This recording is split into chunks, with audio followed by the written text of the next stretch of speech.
Hey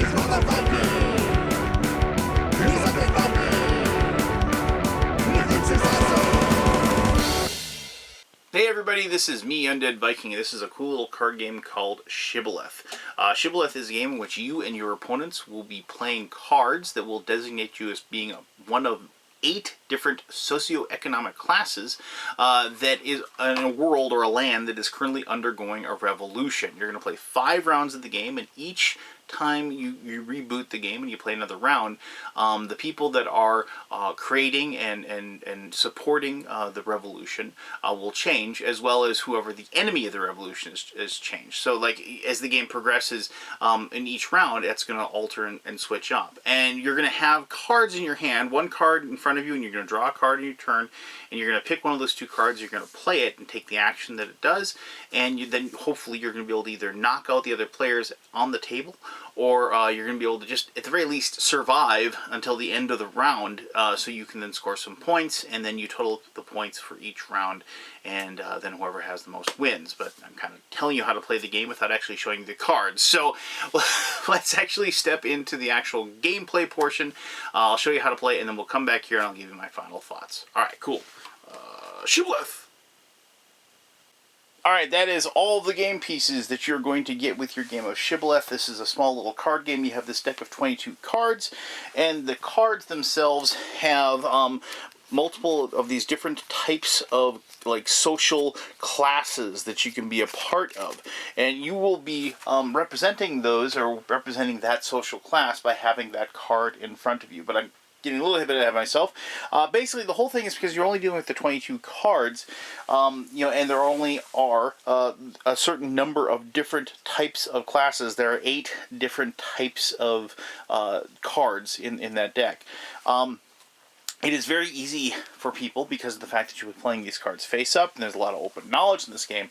It's going to be very easy for people to kind of count cards and try to figure out what kind of card, a card that you might have, because each person is going to get this little reference card that's going to have all the card abilities on them. And you'll notice that each one of these cards, it actually says how many, each one of these types, it lists each number, like how many cards of those are in the deck. So to prevent people from being able to count cards and be able to just zero in and say, I know, you have to have X card, you take the top card off the top of the deck and you burn it at the beginning. You just put it aside and you use it as a blank, and nobody knows what that card is. And so you just, it's just one of those things where it helps with the mystery, if you will. Alright, so then you're going to take the top 3 cards of the deck and you're going to put them face up like so, in a line here.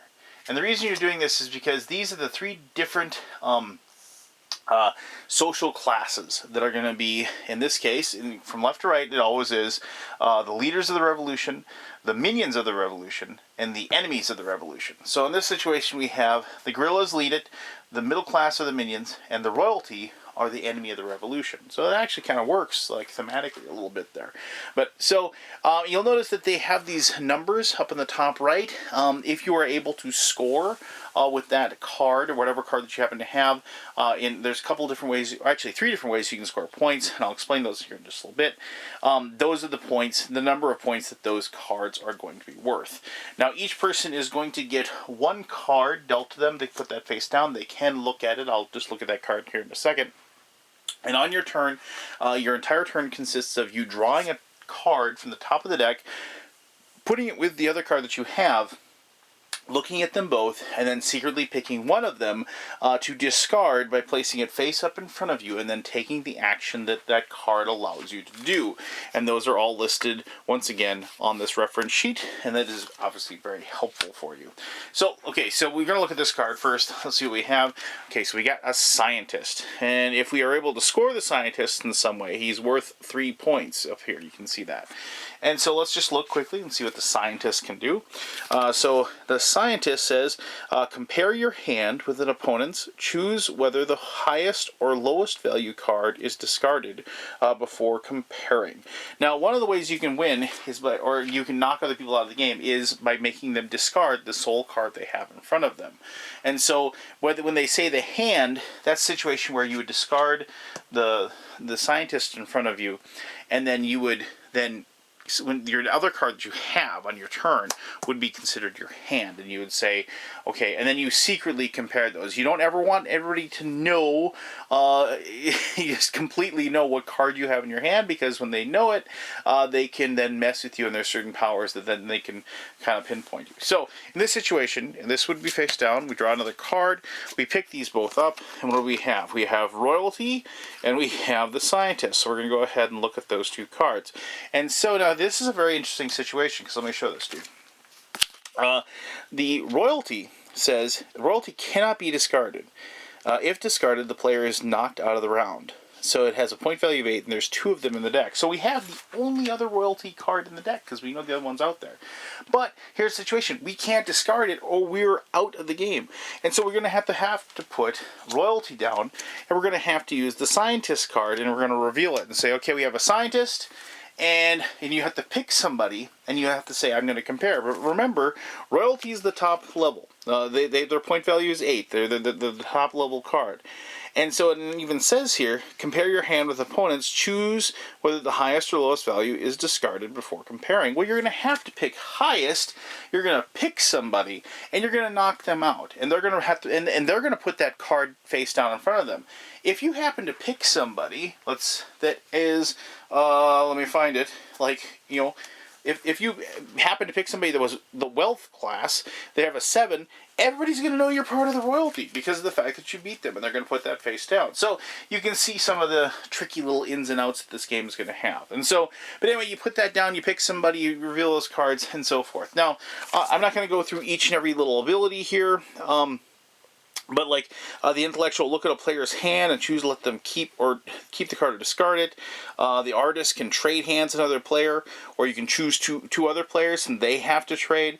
Things like that. And then like the middle class card, if you have that, you can play that. You're immune to the effects of the other cards on your turn. And the gorillas, it says guess what a player card has. If you are correct, the character is knocked out. Players knocked out of the round, and you cannot guess the gorilla card. So, you know, it's just, obviously there's all these different powers and abilities. Now, okay, so after all is said and done, there's 3 ways you can score points. If you can force somebody to discard the enemy of the revolution, you get 2 points for that. And you're going to have to keep these points on like scratch paper or have like tokens or whatever how you want to do it. And then you get 2 points. So that happens at any time in your round. If you force somebody to discard and basically get knocked out, you get 2 points in that situation. Now there are 2 ways the game can end. If you are if there's down to 1 person and 1 person alone that is still around, and basically everybody else has been knocked out, then everybody looks at the last card that they played, the last card that they discarded, which is obviously put down here. Because you remember, you go left to right with all your discards. So as you play the game, you'll be discarding your cards like so, moving to the right like so. As you discard those, you will if the last card on the right, if you're down to 1 person, doesn't matter who it is, it doesn't have to be you, but if you can match, let me just see if I can actually match here. No, working class, artist, I'm not getting one here. Okay, so somehow, let's go like this. So that's the last card you discarded. And maybe you got knocked out, who knows, maybe, but that's the last card you have, and since it matches the gorillas, you get a bonus of 3 points plus whatever points are on the card. So in this case, you can only get 3. If you had the middle class as your last one, you'd get a bonus of 1, so that would be 2 plus 1 is 3. Nothing else scores points. You have to have either the leaders or the second in command, the minions, basically, to get that. And you could have possibly got the bonus points as well. Now, if you finish off the entire deck of cards, and nobody, and there's more than 1 person still kicking, still around, still having cards in front of them, then it's considered to be an escape. And so then, if you have an escape, all surviving players receive the bonus points that are equal, whatever their bonus points are on their card, are the points they get. So if you had an escape and you had a royalty card still in your hand, you'd get 8 points for doing that. So, and that is it. So you play 5 rounds of the game, and then you just total up the total number of points that you gain over those 5 rounds. and then whoever got the most points wins. And obviously, like, each time you play, the 3 cards in the middle are going to be different. So, like, the next time you play, the intellectuals are the leaders, the scientists are the minions, and the working class are the enemies of the revolution. And so and that's the cool thing about it, is that every single time you're going to shuffle them up, you're going to burn. Oh, let's see what our burn was. Let's just see what it is. It was a gorilla. That's kind of cool. So every time you have it, it's going to be the game is going to tell a different little story, and you're going to have to play through. And as I said, you play through 5 rounds. Whoever has the most points wins. The game's a lot of fun. It is you can play, because each round takes about 2, maybe 3 minutes to complete. You can play through an entire game in about 15 minutes, and this is definitely one of those games that when we got done playing it, we were like, let's play it again. Let's go, let's do it again. And it's a heck of a lot of fun. But let me talk more about all of that in my final thoughts. Shibboleth! Alright, so there you go. That is Shibboleth. Now, when I heard the name Shibboleth, I was like, oh, it's like some weird snake serpent society or something. But then I looked it up. And Shibboleth is a custom, principle, or belief distinguishing a particular class or group of people, especially a long-standing one that is regarded as outmoded or no longer important. Thank you, creators of Shibboleth. I have learned something. Alright, so the game's awesome. It's a lot of fun. It's definitely one of those games. This is a permanent addition to the old work backpack, if you will, or like now more or less the backpack that I take with me or throw in the car whenever I'm going to be heading out somewhere and I'm going to be with a group of people and I might need some time to kill because I don't really go to a big building now to work. But regardless, the thing is that this is a fun game that you can teach in about a minute to everyone else. Everybody gets one of these cards that has all the different abilities and all of and it actually explains how the scoring works in the back. So it isn't something where you have to try to explain everything. As you play the game, you're going to remember what each card does, and you're able to say, okay, you won't have to constantly refer back to this. But, it doesn't really matter because of the fact that, like I said, it's like you have one decision. You pick up the cards and you lay one down. And sometimes the decision is made for you. You pick up and if you have the royalty and you just can't discard it, and you just have one, okay, fine, I'm going to play the card. Now, that doesn't mean you should do it. A lot of this game is about bluffing and pretending to be your one thing and when you're not.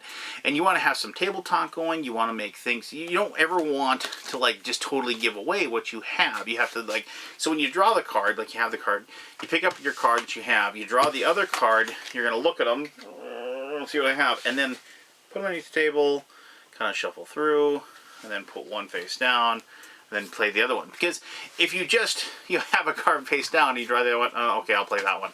You're kind of giving away. I mean, it's all about the secret information. It's all about body language. It's all about the way that you're presenting yourself. And it's one of these games that obviously it owes itself a little bit to games like Coup or Love Letter that have the same function, if you will. But this has a neat little spin on it. I like the different leaders of the revolution. I like the enemy of the revolution, and the fact that there's more than one way to win. I kind of enjoy that a great deal, and I really dig the art. And like I said, it's a game that you can teach in 60 seconds or less, and it's a game that as soon as you get done, you want to play it again. And it's one of those perfect filler type things, or if you want it to be, it can definitely be a game that you play on a repeated basis over the course of an hour while everybody else is just screaming and yelling and having fun, pointing fingers, accusing, and what have you. It's a highly interactive, highly groupthink negotiation talkative game that kind of just inspires both the best and the worst in my opponents, but both in a good way. So there you go. That is Shibboleth. If you have any questions about how the game is played or anything at all for that matter, I'll be happy to answer those. As always, I really appreciate you taking the time to watch this video, and until next time, I'm the Undead Viking, and I'm telling you to have yourself one heck of an awesome day. Alright, bye-bye.